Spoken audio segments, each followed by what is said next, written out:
Bonjour à tous, ici le Rav David Forman, vous regardez Aleph Beta et bienvenue dans la paracha Toldot. Notre paracha commence d'une manière très étrange. Ve'ele Toldot Yitzhak ben Avraham. Ce sont les générations d'Isaac, le fils d'Avraham. Maintenant, après cela, vous vous attendriez à entendre parler de son héritage, de ses enfants. Mais ce n'est pas le cas. Avraham Olid et Yitzhak. Avraham a donné naissance à Yitzhak. Ce ne sont pas les générations d'Yitzhak. Nous ne voyons pas à qui Yitzhak a donné naissance, mais à qui Avraham, son père, a donné naissance. La vérité est que la question de ce que signifie Ele Toldot est une question omniprésente dans tout le livre de Bereshit, parce que, tout au long du livre, il y a plusieurs sections qui sont introduites avec ces mots. Et ce qui vient ensuite n'est pas ce à quoi vous vous attendez. Ce ne sont pas les générations 2, comme au début de Vayeshev. Nous avons le même problème. Et les Toldot Yaakov, Yosef ben Sheva et Sreshana. Voici les générations de Yaakov, Yosef quand il avait 17 ans. Et puis, nous nous lançons dans l'histoire de Yosef. Qu'est-il arrivé aux autres enfants ? Le reste des 12 tribus n'est pas mentionné du tout. C'est comme si la Torah ne comprenait pas ce que les mots « et les Toldot », voici les générations, signifient. Évidemment, la Torah comprend exactement le sens de ces mots. Et le fait que chaque fois que nous sommes censés entendre une liste de générations, nous n'obtenons pas vraiment une liste précise, signifie que la Torah vous explique que l'héritage de X n'est pas celui que vous pourriez penser à première vue.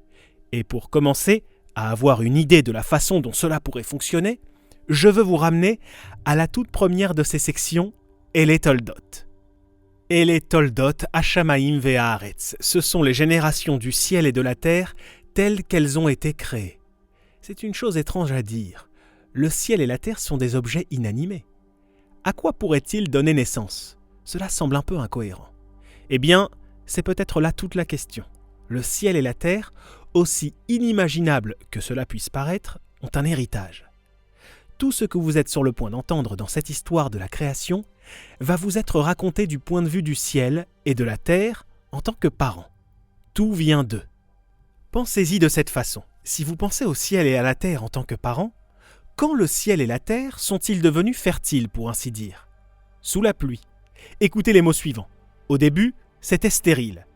Vechol, siyach asade, terem yeh ba'aretz. Et il n'y avait pas de végétation dans le pays. Vechol, esev asade, terem itzmach. Et toutes les herbes n'étaient pas encore cultivées. Pourquoi ? Kilo imtir Hashem Elokim ala haaretz, parce qu'il n'y avait pas encore de pluie, le début de la fertilité. Ve'adam en la avod et ha'adama. Il n'y avait pas encore d'homme pour travailler la terre. Que décrit la Torah ? Un monde stérile où tout n'était pas encore terminé. Qu'est-ce qui sauve cette stérilité ? Ve'ad ya'ale min haaretz. La brume s'est élevée du sol. Le début de l'eau qui jaillit de la terre pour ensemencer les nuages. Veishka et kol pene ha'adama, et la pluie descendait pour arroser la surface de la terre. C'est là le début de la vie. Le ciel et la terre sont maintenant fertiles. Ils peuvent maintenant produire. Et dans ce monde, Vayetzer Hashem Elokim et Adam afar mina Adama. Dieu créa l'homme. Il a pu créer l'homme parce que ce n'était pas seulement des particules de poussière. Il y avait cette argile, cette terre nouvellement fertile. Dieu a utilisé cette terre pour faire l'homme. Tout ce qui se passe maintenant va être fonction de ce qu'est l'héritage de la terre, la progéniture de la terre. Dieu va faire sortir du sol, kol etz nechmad, il y aura des arbres. Avant même que l'homme n'apprenne à cultiver la végétation, avec la révolution agricole, il y avait un premier jardinier, Dieu. Vaïta Hashem Elokim gan be'eden. Dieu a planté un jardin cultivé pour lui-même, établissant pour l'homme comment cela se faisait. Et puis, les 4 rivières. Qui se soucie de ces 4 rivières ? Elles apportent de l'eau ici, elles apportent de l'eau là-bas, aux 4 coins de la terre. Pourquoi ai-je besoin de tout cela ? Mais c'est tout à fait logique. C'est le début de la vie dans le monde, et l'eau est l'élément clé responsable de toute vie dans un monde où le ciel et la terre sont parents. La Torah vous explique comment la vie s'est répandue d'un endroit à un autre pour parvenir à couvrir le monde entier. C'est à travers les rivières. Et puis, encore plus de progéniture du ciel et de la terre. Vaïtzer Hashem Elokim mina Adama kol chayat asade. Dieu a formé à partir de la terre toutes les créatures vivantes. Et puis, la terre et le ciel ont eu des petits-enfants. L'homme, en tant que descendant de la première génération, la femme, modelée depuis l'homme, construite à partir de sa côte, devient leur petit-enfant, le descendant de la deuxième génération. Il y a un héritage au ciel et à la terre. Le reste de la création est leur héritage. À présent, passons à la section suivante et les Toldot de la Torah. Celui qui parle de Noach est tout aussi déroutant. Et les Toldot Noach, ce sont les générations de Noach.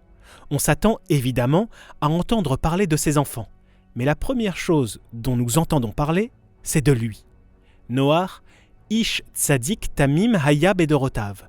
Noach était un homme juste, il était parfait dans sa génération. Il a marché avec Dieu. Pourquoi me parler de cela ? Parlez-moi plutôt de ses enfants. C'est ce que j'obtiens dans la phrase suivante. Noach avait 3 enfants. Commencez par cela. Peut-être que ce que la Torah vous dit, c'est que la principale chose que Noach a produite était Noach lui-même. Et les Toldot Noach, ce sont les générations de Noach. Noach, il a produit lui-même. Comment ? Ish Tzadik Haya Bedorotav. Parce qu'il est juste. Il est allé à contre-courant. Vous avez ici un monde intensément mauvais. Un monde où tout le monde est fondamentalement passif et suit l'influence du mal autour d'eux. Jusqu'à ce que quelqu'un s'élève et défende ce qui est juste. Et quand il le fait, il est encore plus autodidacte que vous ne puissiez imaginer. Peut-être que cela nous donne un aperçu de la raison pour laquelle il a été sauvé. Il y avait un décret dans le déluge, la dernière section qui nous dit « Et les Toldot de la Torah », le Shamaim ve'haaretz. Les enfants du ciel et de la terre devaient tous disparaître. Le déluge ne concernait pas seulement la destruction de l'humanité. Il s'agissait également de la destruction de la terre, de tout ce que le ciel et la terre avaient créé. Écoutez les paroles de la Torah. Vatishrat haaretz lifne Elokim. Le monde s'est corrompu devant Dieu. Vatimale haaretz ramas. Le monde s'est rempli de mal. Vayar Elokim et haaretz. Dieu a regardé la terre. Veine nishrata. Et elle était détruite.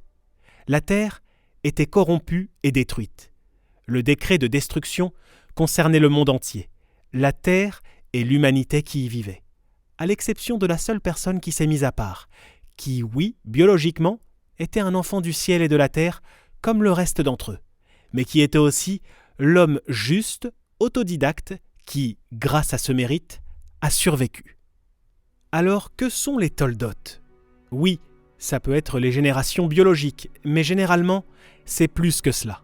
C'est aussi et surtout l'héritage, la vraie progéniture, l'essentiel de ce qu'il reste de vous. Quel est votre véritable héritage ? Et maintenant, allons à la prochaine section, et les Toldot de la Torah, dans notre paracha, Ve'ele Toldot Yitzhak.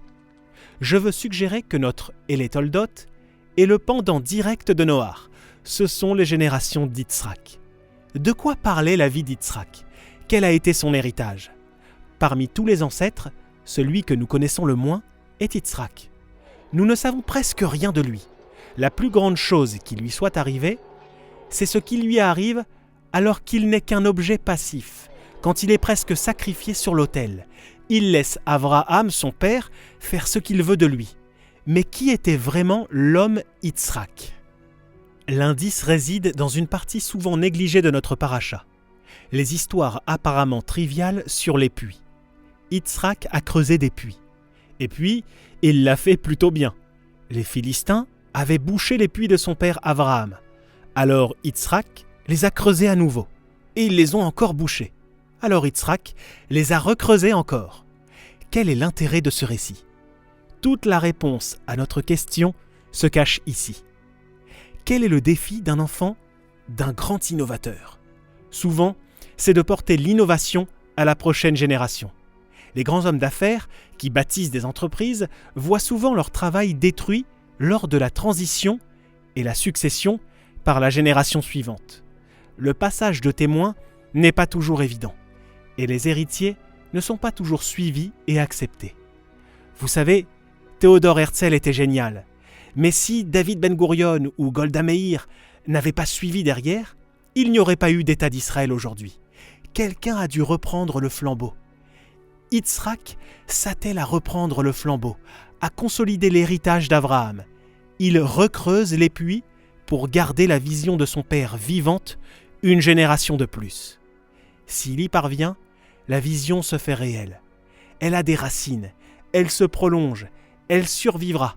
Ve'ele toldot Yitzhak ben Avraham. Voici les enfants de Yitzhak. Avraham olidat Yitzhak. Avraham engendra Yitzhak. C'est comme si le plus grand héritage d'Yitzhak était qu'il était lui-même l'enfant d'Avraham. Parfois, votre travail dans la vie est d'innover. Parfois, votre travail dans la vie est de consolider. Consolider n'est pas aussi tape à l'œil que d'innover. Il faut beaucoup d'humilité et de solidité pour concentrer sa vie sur les racines d'une grande idée créée par quelqu'un d'autre. Mais cette humilité est héroïque. Et c'est peut-être cela, l'héritage d'Yitzhak. Shabbat Shalom à tous.